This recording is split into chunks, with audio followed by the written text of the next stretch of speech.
So well done to everyone that played. And as I said at the beginning, we're very fortunate to have a special guest with us today. John Caputo is a Besson artist. He studied at Duquesne University with Dr. Bowman many years ago. He's a former US Air Force military euphonium player. He's director of the Austin Brass Band, the Louisiana Brass Band. He's principal euphonium of the San Antonio Brass Band, but he's also an extremely experienced teacher, teaching at all levels. And that's what he's mainly going to be talking to us about today. So a big warm welcome to John Caputo. Hey everybody, hope everybody's doing well. I'm sorry, I'm trying to get my notes together. I met Professor Childs when he came out and gave he did a clinic for the San Antonio Brass Band, which I play solo euphonium for, and it was a great weekend. We got a ton of really amazing stuff out of that, as you would imagine. And then I was able to talk to him kind of one-on-one at the virtual brass band summer school last year. And one of the things that we spoke about was this idea that many of you are aimed toward university teaching, and that's wonderful. And I think if that's your path, go toward it. It's really rewarding. But since I have come out of the Air Force in 2015, I've basically been working almost exclusively with high school students. And the experience has taught me a huge amount about what the difference is between working with high school students and working with university students. And it's really interesting, the differences. And I know most of you are probably sitting there thinking, okay, I'm a lot closer to when I was in high school than this dum-dum is. And so I probably know a little bit more about it than he does, which is fine, that's fair. And two, why would I need to know? Well, the thing is, when you're in high school, you're focused on so many things, right? You're not just focused on playing, you're focused on like a whole bunch of personal drama stuff. You're focused on, other classes that you have to deal with. You're focused on everything but what you're doing right now. And in university, it's kind of the same thing, because you guys are focused on what's next. And I've spent the last several years focused on what's directly in front of me. And a lot of times that's a 17-year-old who didn't play a whole lot this last week because he had 2 calculus tests and something else in another AP test, and he's trying to deal with all this other stuff. So I wanted to kind of talk a little bit about what the biggest difference is. And I think honestly, it's in a couple of different things. The first thing is just providing inspiration. As Professor Childs was saying earlier, I work with a lot of community bands, and there are a lot of similarities between working with high school students and working with really skilled amateurs.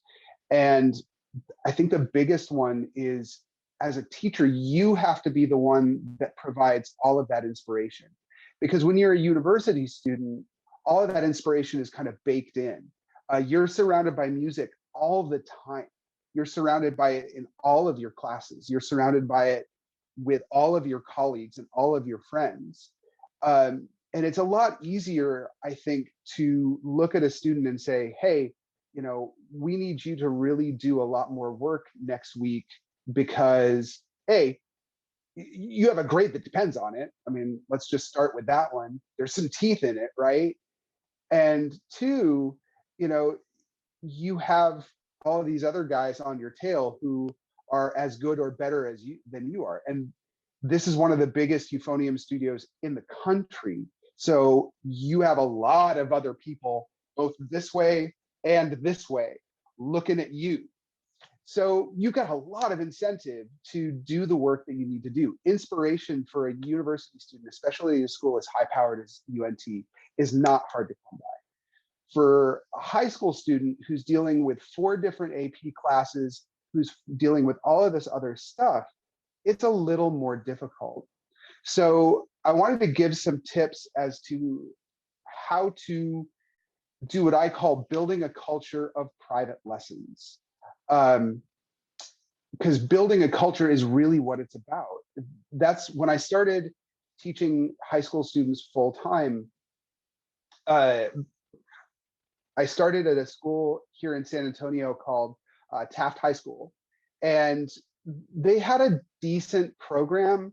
It wasn't great. It wasn't bad. It was just kind of somewhere in the middle, maybe a little further toward the good side of the middle. And they had a lot of teachers that would come in, teach their students, and then peace out. Like they would walk in, say, hey, I'm going to teach my students, and then just leave like a ghost, like they weren't even there. And that does a lot for one student. And the thing that I realized is that if you want to build a culture, you have to start by building connections. And so the biggest points that I have is build a team. Number one, find another student who has, or another teacher who has the same sort of thought process that you do. I was really lucky to run into the trumpet teacher at Taft, and he and I, he joined the staff about a year after I did.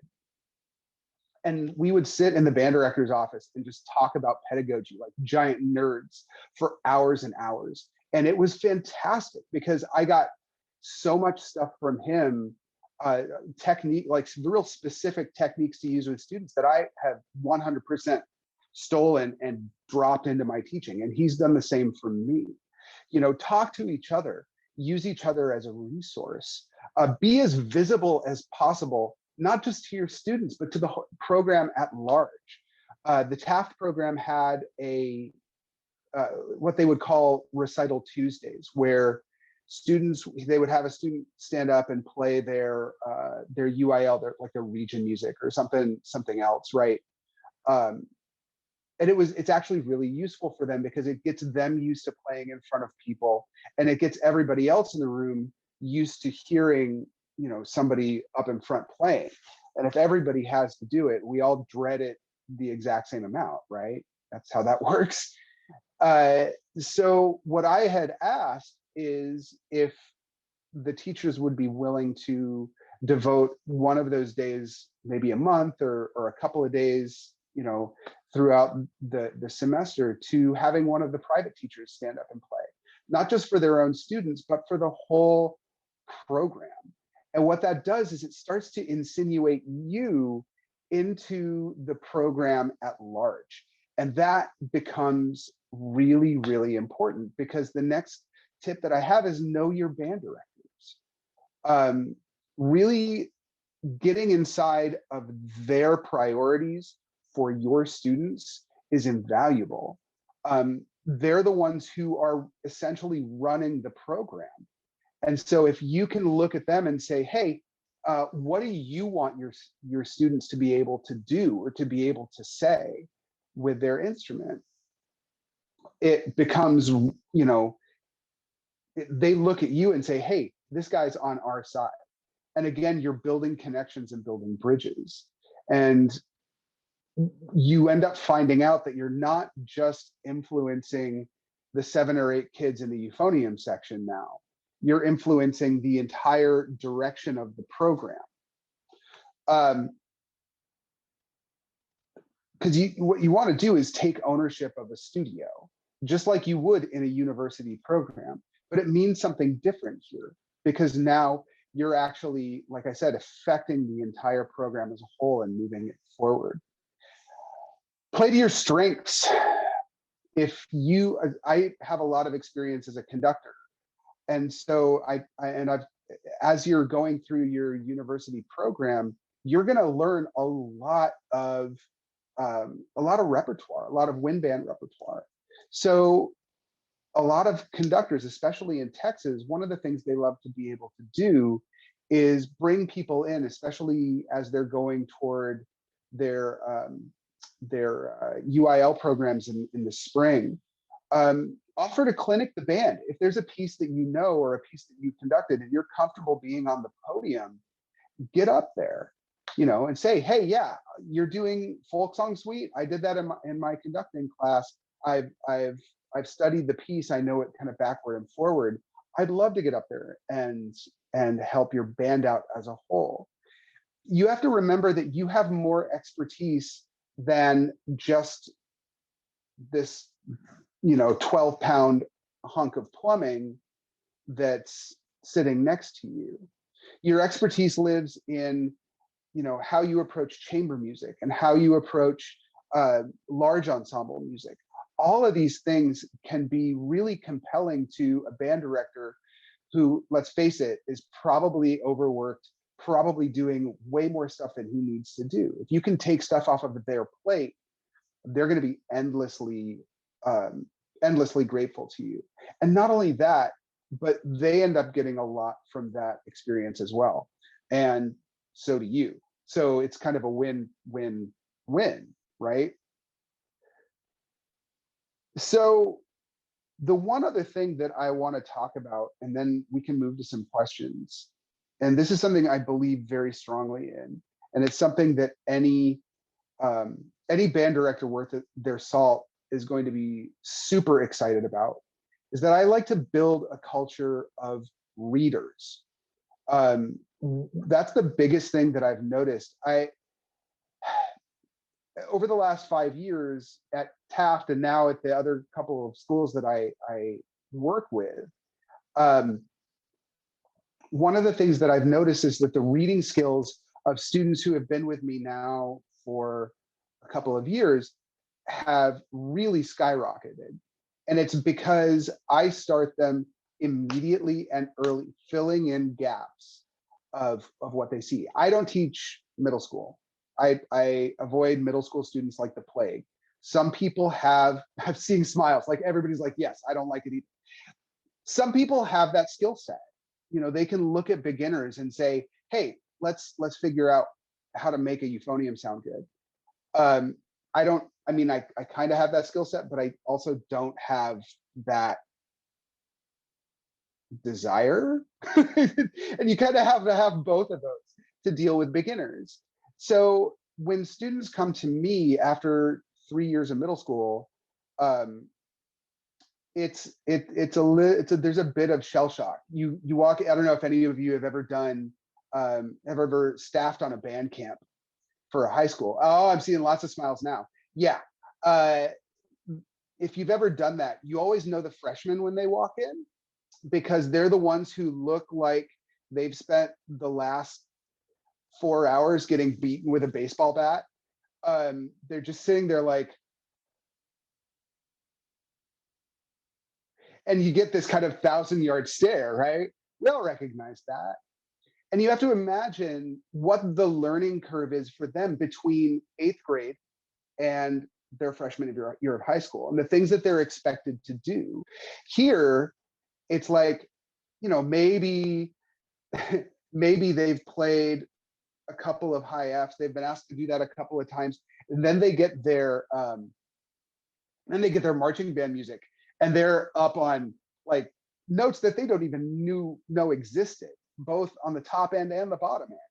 Like, I don't even know what these fingerings are. And maybe this was your experience when you went to ninth grade from 10th grade as well. And your job at that point is to kind of say, it's okay, we're gonna get you there. And then you bring in their region music, which is all out of that stupid Voxman selected studies book, which is for a ninth grader kind of insane. And you know that maybe they're having to go up now to high B, high C. I think the highest I've seen is a C sharp in that. So they're playing some real stuff. And you want to talk about, just like I said, it's kind of shell shock. And so what I find with my freshmen, one of the most important things that I do is kind of take them all the way back to basics. If you go through all of my stuff, and all of my stuff is, you don't want to see the rest of this room. All of my stuff is kind of piled in piles around me right now. But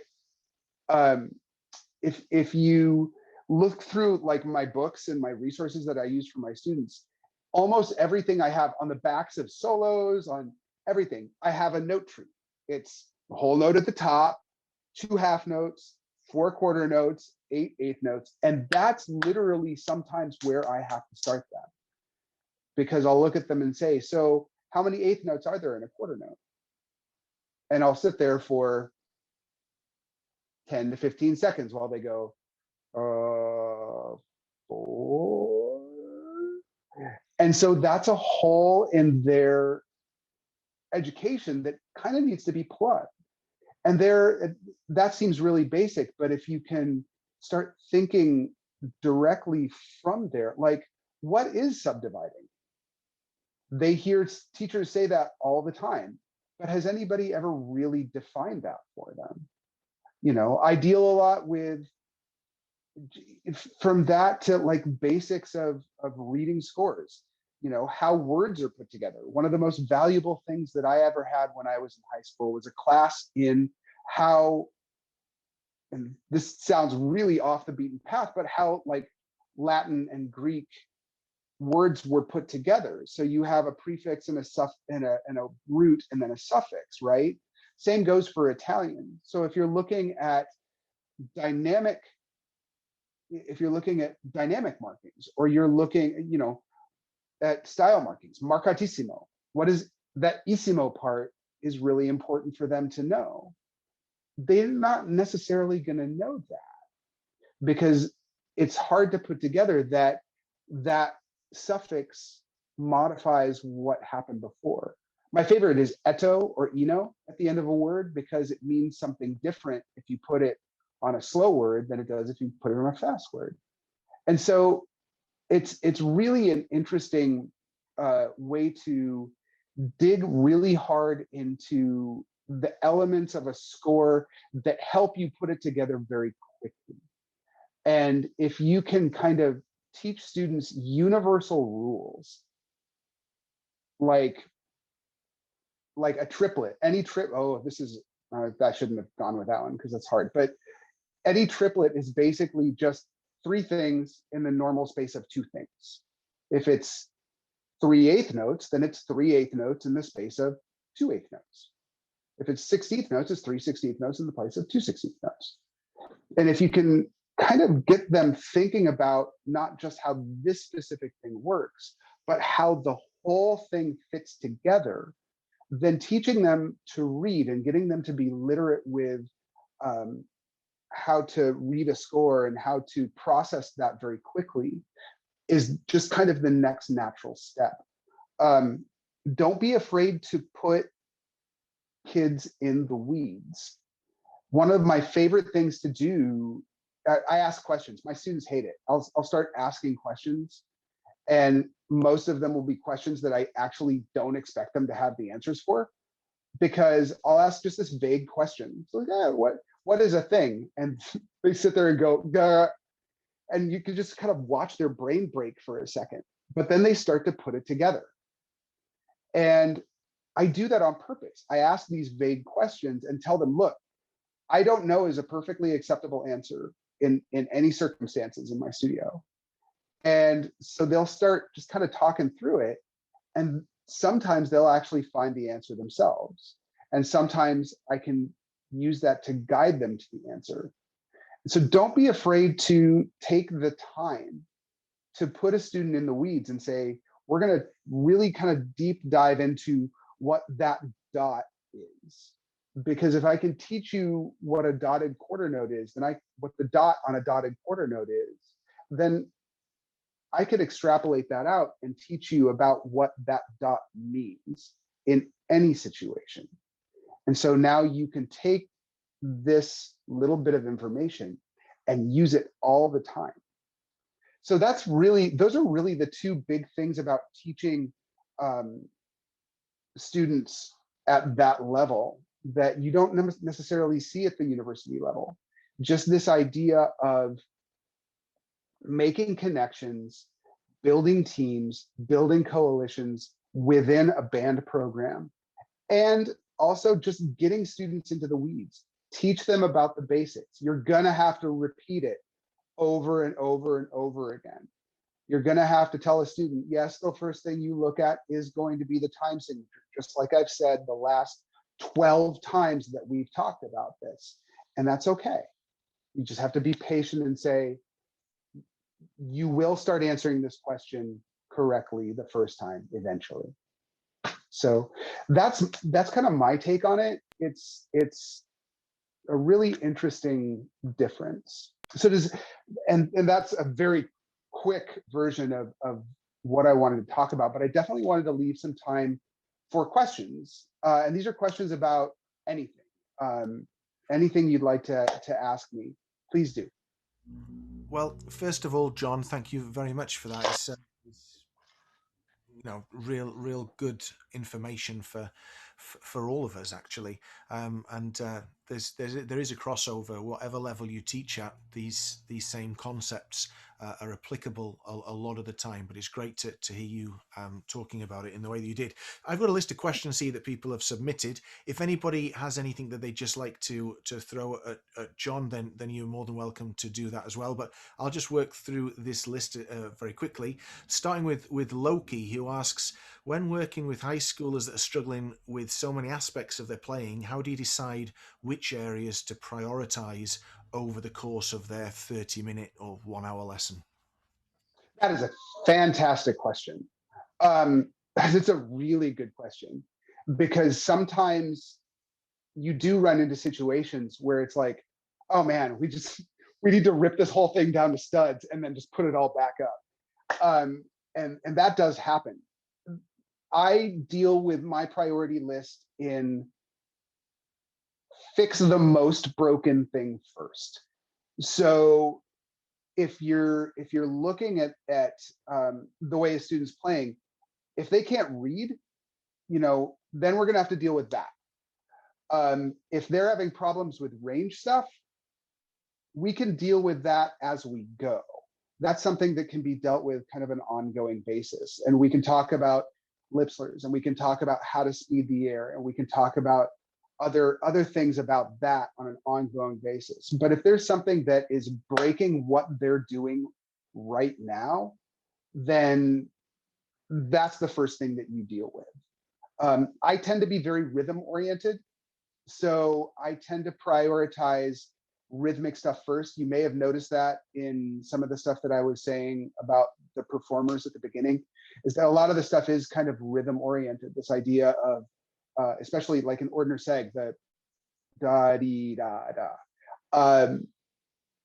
So yeah, I tend to deal with rhythmic stuff first and then pitch stuff, just because I think rhythm is a more, first of all, it's easier to deal with and it's easier to fix. And then the pitch stuff, we can kind of, that's more of an ongoing issue that we fix kind of gradually as we go. That's a fantastic question. Thank you. That's great. And Brandon is asking, how has your military career, if at all, shaped who you are as a teacher? That's actually a really great question too. How has it shaped who I am? It's shaped who I am as a player in a giant way. Um, I had the opportunity to play in a okay. I've got a good answer for this. I had an opportunity to play in a really high level brass quintet for what in the military qualifies as a very long time. For about 8 years, I was playing in a group that traveled all over the Southeast United States. We actually had um, a pretty decent following among like brass faculty throughout that part of the country. Um, that that kind of dedication to chamber music is really a thing that has always influenced my playing, but it really made me think about how the individual fits into the team and the team fits into the larger set. So think back to the things that I said about building coalitions and building teams and getting people kind of on your side. It's not necessarily going to affect what I do with this student today. What it's going to affect is how the other stuff around me facilitates what I want to do with that student. So what the military stuff gave to me was this idea of organizing the teams around you to create something that is larger than you, if that makes sense.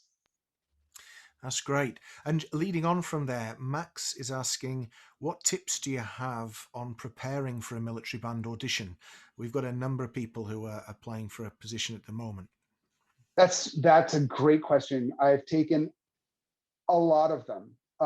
In fact, once I hit 40 or so, I was like, well, this is fun. I am no longer eligible for any military jobs. So no more military band auditions.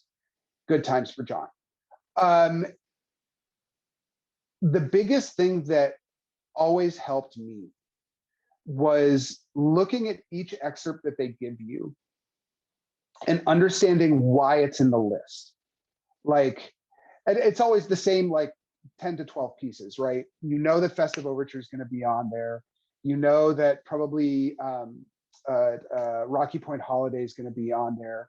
If you're doing a Marine Band audition, you know that Stars and Stripes Forever is going to be on there. If you're doing Navy, it's probably going to be Hands Across the Sea. You know what's going to be on that audition already. But do you know why it's there? You know? So with like Festive Overture, they want to hear, can you play these lines in a relaxed manner, in time, in tune, good sound? Can you make that happen? Do you have a sound? If you're doing the whole either one of the whole suites, they want to know if you can play, especially like with the stuff in the first movement of the first suite. They want to know if you can play that in time. When you get the bum bum bum bum bum bum, are you actually counting your way through all of those rests, or are you just going dum dum? Oh man, I could go for a sandwich right now. Oh, dum dum, tacos, dum dum, and are you thinking about what's happening between the notes? So each one of these excerpts has a reason for being on that list. If you know what that is, it's like a key in a lock. You can focus your attention on why that excerpt is there and focus your practice toward answering that question for the audition committee. The other big thing, and this is giant, is just knowing how marches work. Um, I have not taken many lessons with Professor Childs, but I know that if you took any lessons with Brian Bowman, you know how marches work. It is part and parcel of everything he does. And if you follow the rules of playing marches, if you play them stylistically correctly, it's hard not to do well. You may not win, but you'll always go far. You'll probably advance if you can play stylistically correctly. Um, and the one other thing is have a sound that blends. Um, I That's something that I've struggled with, or there's a perceived struggle with the way that I sound. That it's not gonna. I have kind of a more unique euphonium sound, and it's not what they're looking for necessarily. So if you could create that sound, that military band kind of euphonium sound, you'll go really far. If you struggle with that, it may be a little more difficult for you. But honestly, if you play stylistically correctly, if you unlock those excerpts and know what they're supposed to be, why they're there, you're going to do really well.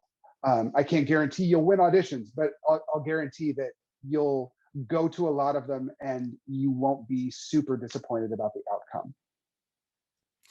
Thanks for that answer. That was really insightful. So leading on from there, for someone that plays and directs in brass bands, this is an interesting question from Brad. Do you prefer playing military band style or brass band style? Brass band, no question. Can you Not even. Can you elaborate on that for us? It's okay. So first of all, the wind band stuff that's out there, there's lots of good stuff. I mean, there's so much really wonderful wind band music, and with that particular ensemble, there's so many different colors going on that a composer can play with. I can understand why a composer would prefer to write for wind band than brass band, because if you think about the different colors you get to play with in a wind band, that could look more interesting. But if you actually look at brass band works and the different colors you can get just with all of these conical brasses plus trombones, and and the way that really fine brass band composers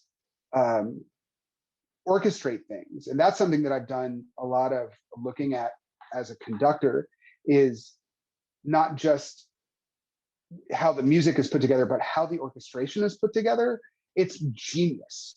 When you look and go, oh, look, the back row cornets are playing in unison with the trombone section, and that creates a composite sound that's really, really cool.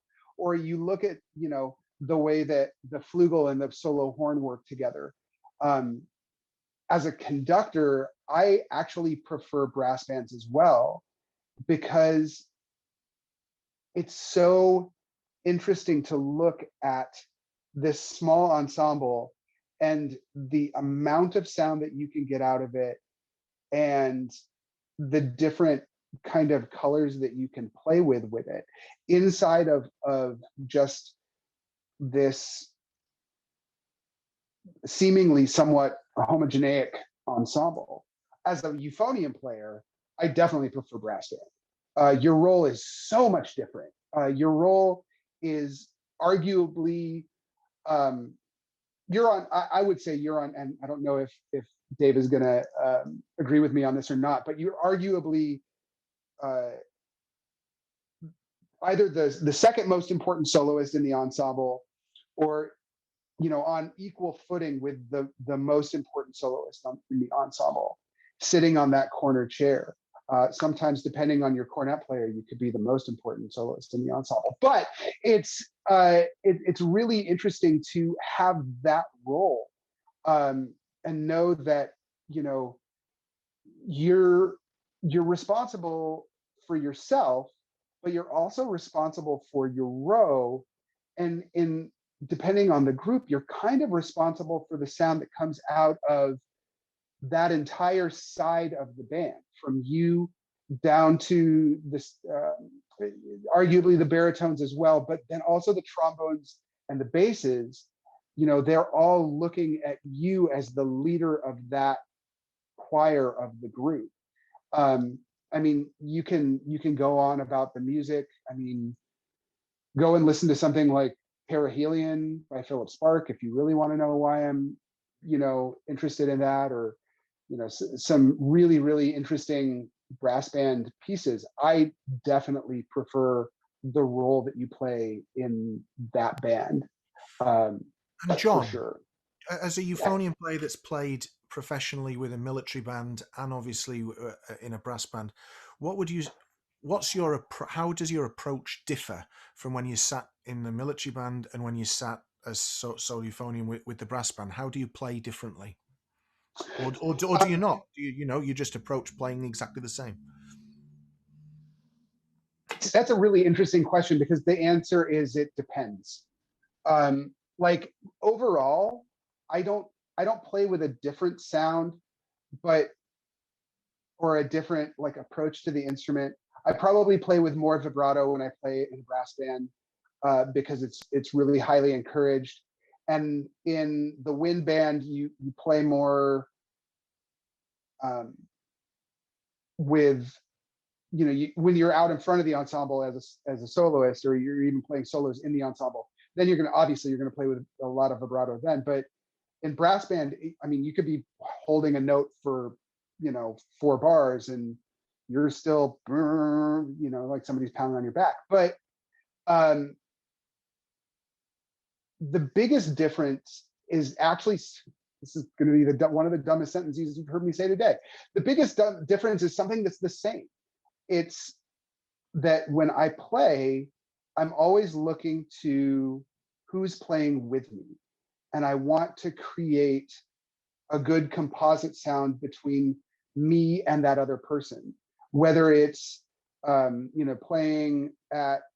playing something where you've got a short passage with flugel, and you're playing obviously in octaves, or you're playing in harmony, and you're trying to create an interesting composite sound there, or you're playing a march in a wind band and you're in the trio, and you know that you're doubling second and third clarinets, tenor sax, bassoon, um, to create this interesting kind of goopy middle band sound. All of these things are really important to know, and they're not any more or less important in any ensemble. It's just that the way that you approach those kind of doublings and those kind of playing with each other is definitely going to change. I mean, if I'm playing a passage where I'm doubled with baritone in brass band, and then I play a passage where I'm doubling solo cornet at the octave, I'm going to approach those two things completely differently. But it's this in the same way that I approach like something that I'm playing with an oboe in a wind band, or something that I'm playing with a tenor saxophone. So in some ways it's the same, but in some ways it's different, because you just tailor what you do to whoever you're playing with. That's a lesson that I got from playing so much in brass quintets and in chamber music, that you know the score, and you always know who's playing with you, so you know what your role is in whatever's going on. And I think that's probably my biggest approach to playing in general, is just knowing what my role is and fitting into it as best I can. That's perfect. I absolutely agree with you that listening, whether you're whatever ensemble you're playing in, listening is absolutely paramount, It's and the that's most important thing. Yeah. yeah. Well, look, we're running out of time, but John, it's been lovely to hear from you, and great for us all to meet you collectively. Hopefully, once this COVID business is behind us, you can come up and see us in Denton sometime. But Anytime. well, look, Anytime. a big thanks from all of us. Thanks, John. Thank you, guys. I just wanted to also say, Professor Child, if there was something that you really wanted to ask me and you didn't get a chance to, because of time or whatever, Professor Child has my contact information. I am more than happy to talk to you guys, either over email or Facebook Messenger or whatever you guys want to do. Thank you, Dave, for this opportunity. I'm incredibly honored and excited to be here, and it's been really wonderful working with all of you. Thank you guys so much. Thanks, John, and good luck with the next semester at Texas State University. You're going to be Yeah, teaching. Great. I'll be teaching at Texas State in the spring of next year, so a year from now. So I'm super excited about that. Good luck with that. Thanks, John. Thank you, Dave.